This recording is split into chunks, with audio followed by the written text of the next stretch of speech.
यानंतर बघूयात मोठ्या बातम्या। मुख्यमंत्री शिंदेंकडून आदित्य ठाकरेंच्या वरळी मतदारसंघामध्ये स्वच्छता मोहीम। मुंबईमध्ये 2.5 वर्ष झालेली घाण आम्ही साफ करत आहोत। मुख्यमंत्री शिंदेंची नाव न घेता आदित्य ठाकरेंवर टीका।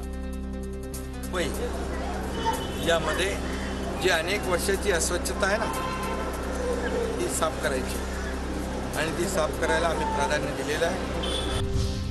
2024 ला कोणती घाण साफ होणार आणि कोण कचऱ्याच्या डब्यामध्ये जाणार हे कळेल। वरळीची जनता आदित्य ठाकरेंच्या पाठीशी ठामपणे उभी आहे। मुख्यमंत्री एकनाथ शिंदेंच्या टीकेला संजय राऊतांचं प्रत्युत्तर।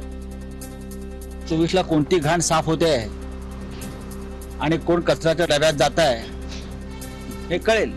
आदित्य ठाकरे हे त्या विभागाचे कार्यक्षम आमदार आहेत, लोकप्रतिनिधी आहेत।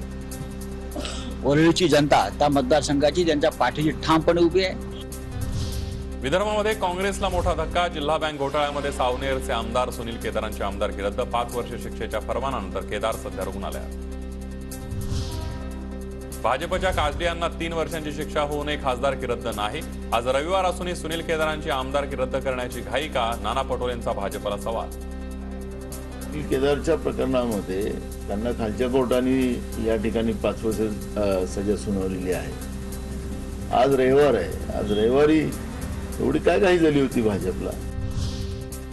बावनकुळेंचा मकाऊमधील व्हिडिओ सुधाकर बडगुजर यांनी दिला नाही। बाळासाहेबांची शपथ घेऊन सांगतो। बावनकुळेंचा व्हिडिओ नागपुरातून आला। संघातील लोकांना माहित आहे संजय राऊतांचा बावनकुळे आणि भाजपवर निशाणा। मुळात तो व्हिडिओ बडगुजर यांनी यांच्याकडून आलेला नाही। बाळासाहेब ठाकरे यांची मी शपथ घेऊन सांगतो, हा व्हिडिओ आमच्यापर्यंत कसा आलाय भाजप परिवाराला आणि संघ परिवाराला माहिती आहे। विशेषतः नागपूरच्या लोकांना माहिती आहे कोणी दिलाय तो।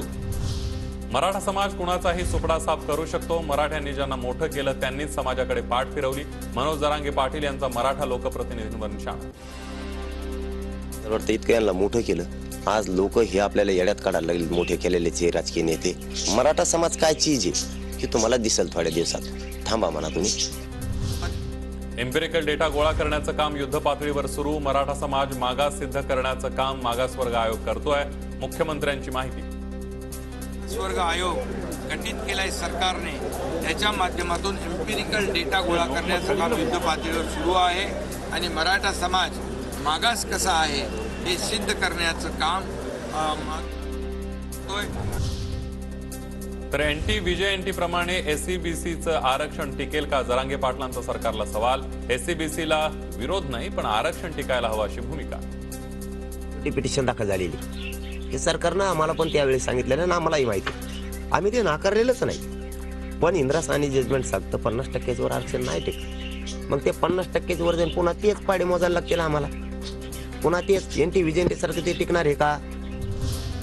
क्रीडा मंत्रालयाकडून कुस्ती संघटना बरखास्त। अध्यक्ष संजय सिंह यांच्यासह निवडी अंतर्गत स्थापन झालेल्या संपूर्ण समितीचं निलंबन। क्रीडा संहितेकडे पूर्णपणे दुर्लक्ष केलं गेलं। मंत्रालयाने कारण देत घेतला निर्णय।